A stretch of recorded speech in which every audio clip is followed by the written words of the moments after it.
Independent video games. So far in 2024, they've been making some noise, leveraging some serious resentment of the status quo in the industry, and flexing some real creativity to extend what would typically be a fraction of the average AAA budget in ways that can drive enormous success. Seeing some of these indies blow up like they have reminds me of another time this happened, not too long ago, 2020. 2020 was a decently stacked year for games, seeing releases like Final Fantasy VII, Warzone, The Last of Us 2, Cyberpunk, and Doom Eternal. However, these were only the AAA titles. The independent scene saw even more hits like Hades, Ori and the Will of the Wisps, Spiritfarer, Risk of Rain 2, Fall Guys, and Carrion, to name only a handful. One game, however, got buried under this veritable treasure trove of incredible indie titles. Enter The Pathless, an open-world traversal-centric journey through an unknown land, published by Annapurna. I recently got the chance to explore this game for myself, during which I noticed that Giant Squid really tried to do a few things which were pretty forward-thinking for its time. So with that said, I'm Toprak Tosin. I'm a professional user experience designer, and today, on this shorter episode of UX and Games, we'll explore how The Pathless tried to push a few unique and compelling concepts in an effort to carve its own path through the ultra-competitive world of indie games.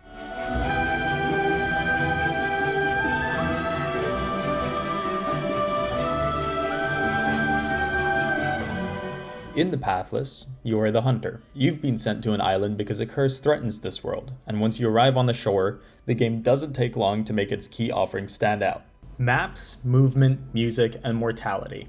One of the first things you'll notice when you're given control is how pulled back the camera is.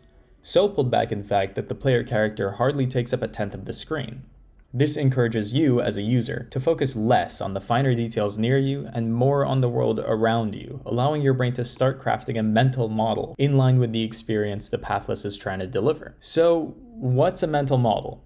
These are some of the most important concepts in user experience design, and they describe what the user believes about a given system, which will determine how the user predicts that system will act and thus how they approach it. A critical thing to note here is that mental models are based on belief rather than fact. Every user has different beliefs, therefore every user has a different mental model. Because of this, one of the biggest problems UX designers face is that as they build a system, they are able to form an incredibly detailed mental model of their own for the thing they're building. Over time, this process takes them further away from their users, and this is why usability testing is an essential part of user experience design, especially when trying to deliver an open world experience. Even if you're the most casual of gamers, you've likely had your hands on an open world game at some point or another before you would have touched The Pathless. As a result, you will now have a predetermined expectation of how it works, and with all the open world games that have released in the past 10 years, which for the most part follow the same design principles, these open world mental models have become embedded so deeply in our minds it's incredibly difficult to deviate from them. They have what's called inertia. This means that the stuff people know tends to stick, even when it's not helpful. You can challenge a user's mental model repeatedly over days and days, and it will still take a while for them to question their foundational assumptions, which also carries with it the possibility of triggering an adverse chain reaction. That being the event where the user is focusing on updating their mental model, and so are able to commit less mental resources to taking in the rest of the experience as it is intended.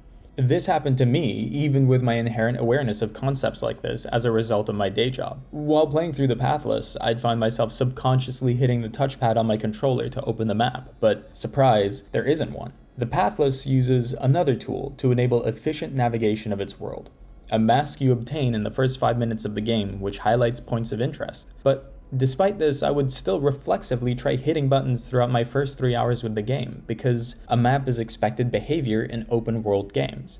In the early stages, because I was busy doing this, I would often overlook the fact that a map is completely unnecessary, because there's nothing a map would do that the world wasn't already making clear provided I adjust my mental model. I can guarantee this was a huge talking point for Giant Squid, because current design best practices push for the notion that designers are better off leveraging this mental model of inertia instead of fighting it. I, for one, however, am absolutely thrilled that they did, because they completely nailed it, and the open world models we're used to are getting super old. The initial concept of maps in open worlds came up out of necessity, not desire. When we created the technology to make super detailed and dense worlds, we also raised the bar for the amount of stuff users expect to see in these worlds. But that's all they are, stuff. Before, it was cool. The detail was true to life, and visually it was incredibly impressive to see that. But here's the thing. You know what else is just as detailed? My living room. Books, a couple pairs of shoes, photography equipment, cables, furniture. It's absolutely packed with shit. But you know what I don't do when I'm in my living room? Stare at it. At the risk of my point getting lost in this analogy, I'll just say it as simply as I can. Immersion is not created by what's in a world, but how we interact with that world. You see, at some point we lost sight of the fact that the open world is not a vessel for distraction. It is a vessel for immersion, and for developers to compel their users to experience their game in the way they intended. The open world is not about stuff and things and adding as much as you can into it, and we had to now figure out how to make the important stuff clear to the users amongst all the clutter, hence the map. So a little note to Giant Squid. Thank you for getting rid of the map and the clutter and prioritizing recognition over recall by replacing the junk with clear landmarks that serve a purpose. This is what creates an immersive atmosphere, alongside their focus on movement, music, and mortality. Let's start with movement. The map here is big enough to require a way to cover distance quickly, but not so big that it's something that can only be solved with fast travel or a vehicle. To achieve this, Giant Squid have structured the game in such a way that all key plateaus, or levels, from beginning to end are equidistant, giving the user an upper bound for travel time that is the same in the beginning as it is in the very end. This means that as you progress, backtracking through areas for the purpose of, say, exploration is no more cumbersome after you finish the game than it was in the beginning.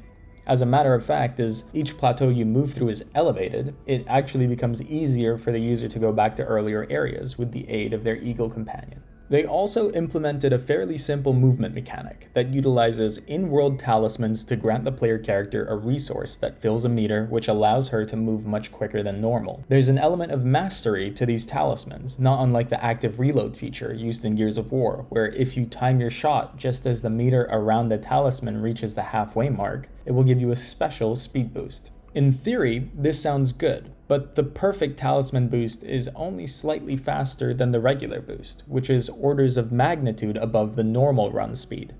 This is to be expected. It serves as a motivational factor to drive the user to use the talismans, and as mentioned in my Helldivers 2 video, serves as an element of juice. However, the standard run speed is too slow, and results in momentum grinding to a halt very quickly if there are no talismans around to aim for.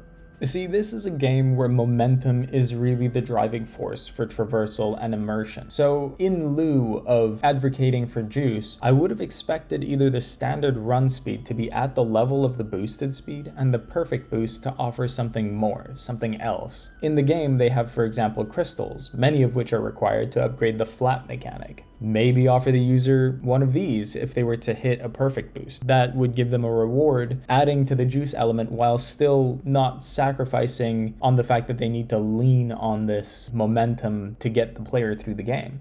If that's too much, then at least have the talisman boosts last much longer than they do, because as it stands, when it works very well. However, when it doesn't, it results in truly immersion-shattering start-stop dynamics that are at serious odds with the game's atmosphere and the user's sense of momentum, even if they've been performing at an excellent clip for a while but miss one shot. I guess the experience I can think of that's most analogous to this is the horse spur mechanic in Red Dead Redemption 2, where if you're not constantly mashing X, your horse's movement speed takes a massive dive, which is quite annoying, and I think a lot of people agree. The real crux of the issue here is that the user uses these talismans to maintain a base level of enjoyment or required functionality instead of using them as a reward beyond that level. Thankfully, moving on to music, the momentum issue is saved in large part by Austin Wintory's deft handling of the soundscape and implementation of a bounding layer within the soundtrack, once the user, in his own words, maintains a certain minimum velocity for a minimum amount of time. This is intended to serve as an acknowledgement, or feedback, that the user is successful in sustaining a given level of energy, and in practice extends slightly beyond the momentary loss of momentum to give the user another chance to pick it up again. From the narrative-based progression to the solo key instruments linked to the bosses, the music really makes the atmosphere by using affordances to demonstrate how progression is done correctly or incorrectly, hostile design to let the user know they'd made a mistake or are in danger, or to simply underline the surprisingly emotionally compelling narrative about the terrible chaos of this world. Like it is in Journey, like it is in Abzu, and like it is in Absolver, the music of the Pathless is one of its strongest immersive elements. Ostam himself, however, does a better job explaining the intricacies of auditory concepts here better than I ever could, so there's a link to a video he made discussing this game's music, or lack of, in the description. You should watch it. Finally, we come to the last key offering of the Pathless, its exploration of mortality. In the game, the concept of death is explored by excellent use of a unique mechanic, where if the player character dies, they lose a handful of a specific resource, essential to improving the player's traversal capabilities, not unlike how the rings work in Sonic, instead of just restarting them at a checkpoint. The game also delivers a compelling narrative through letters that chronicle the stories of the game's bosses and their descent into the afterlife, or limbo, as well as the antagonist who has inflicted this on them as a consequence of having noble intentions but the empathy of a bullfrog. The Pathless gets a pass here only because these letters strictly adhere to a handful of typography rules, like the following: not exceeding 50 and 75 characters per body, quality controlling for a high level of legibility, and ensuring that essential information can still be delivered in the event that the user reads only a fraction of written content. That being said, developers need to stop using text as a story mechanism in video games. Honestly, I expected Giant Squid to be the last developer to fall victim to this concept. These are the same people who did such an outstanding job with Abzu, delivering the main story through mosaics, which, by the way, are still in my head years after playing it for the first time. Even more bafflingly, this team is led by the art director for Journey, another game not just notorious for its completely wordless storytelling, but their incredible success in doing so. The primary advantage of video games is that they can make use of interactivity and entropy to drive emotional engagement with the world. Trying to control the randomness of a user's actions in a way that forces them to read text is at odds with the very concept of video games. If I wanted to internalize a story through text, I'd just read a book. Maybe they felt it was too non-linear, and the world was not compelling enough to drive the user to explore every corner so they can form an image of the world through mosaics this time. Maybe they felt it necessary to force the user towards paths on a page that they have to walk down to get the full story. Or maybe they can just be more confident in their storytelling abilities. Take a page from the story they wrote and build off the concept of a world that maybe would be better served if it remained pathless.